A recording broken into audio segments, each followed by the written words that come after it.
É muito comum que os clientes nos procurem, nos sondem primeiramente com perguntas sobre um caso específico. E neste primeiro momento, a gente não tem todos os elementos do caso, né? Então eu sempre cuido para dizer para o cliente que a resposta que eu estou dando para ele é uma resposta hipotética. Não tem todos os documentos e todos os elementos para formar uma convicção, porque eu sempre informo para o cliente que aquela perguntinha que eles dizem, né, a resposta que eu vou dar tem uma responsabilização minha. Muitas vezes a pessoa vai tomar uma atitude a partir do que eu responder para ela. E mais ainda, no meu caso, que eu trabalho com direito imobiliário, imóvel geralmente tem um alto valor, então é uma decisão de uma vida. Por isso que a gente sempre fala, né, que a gente precisa do caso concreto. Eu, quando eu ainda não era advogado, meu pai é advogado, então eu fazia uma pergunta para ele, ele dizia, não, tem que pegar o processo, tem que ver os autos. Hoje em dia, mais do que nunca, eu sei o que é isso. A gente tem que ter todos os elementos em mãos, porque muitas vezes o cliente, que não é técnico como nós, ele não tem todos os elementos, ele esquece de nos falar alguma coisa, e alguma coisa pode ser importante. Então, nessa última semana não foi diferente.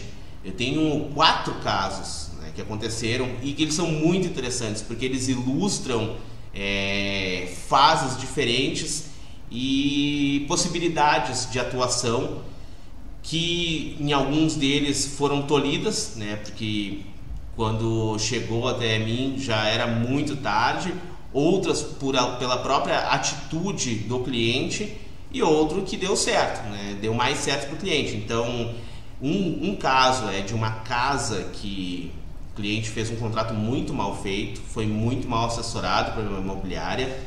Depois ele acabou perdendo essa casa no leilão e ainda pior, teve uma colega que não atuou corretamente, né, por desconhecer a área. O outro caso é de uma devolução de um imóvel por causa da pandemia.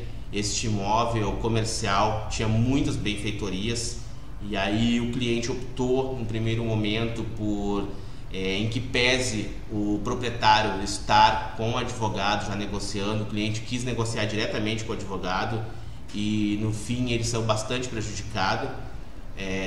O terceiro caso que também veio até mim foi o caso de um condomínio que é novo, de uma construtora, né, renomada, que já tem problemas, a gente já fala assim, problema já na largada.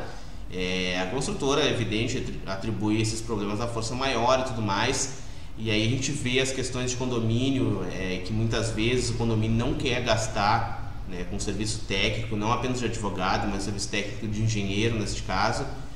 E o quarto caso, é de uma compra e venda de um imóvel, né, que no primeiro momento o cliente veio até nós para fazer apenas o contrato de compra e venda, né, contrato particular de promessa de compra e venda de imóvel, e que a gente, né, por nosso próprio ônus, a gente entendeu que não era apenas o contrato que teria que ser feito uma análise um pouquinho maior. Então foi o que a gente sugeriu para o cliente e o cliente acatou. Então neste último caso foi feito. Então eu vou falar de um por um desses casos, né, vou gravar vídeos específicos de cada um deles, evidente, respeitando a privacidade dos clientes, né, mas que eles atestam alguns pontos bem importantes que eu sempre venho falando, que a gente tem que buscar sempre uma orientação qualificada e não deixar para a última hora. Esse é um grande erro nosso, de deixar as coisas para a última hora, porque infelizmente muitas das vezes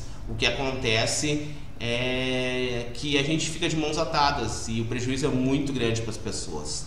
Então a partir de agora eu vou gravar esses vídeos para ilustrar esses pontos, porque são dentro do direito imobiliário, além de falar de vários ramos diferentes, eles também falam de vários pontos, né, vários estágios em que se encontravam esses problemas e várias soluções dentro deles que foram ou não tomadas em medida do tempo e também pela própria intenção e pela própria atitude do cliente.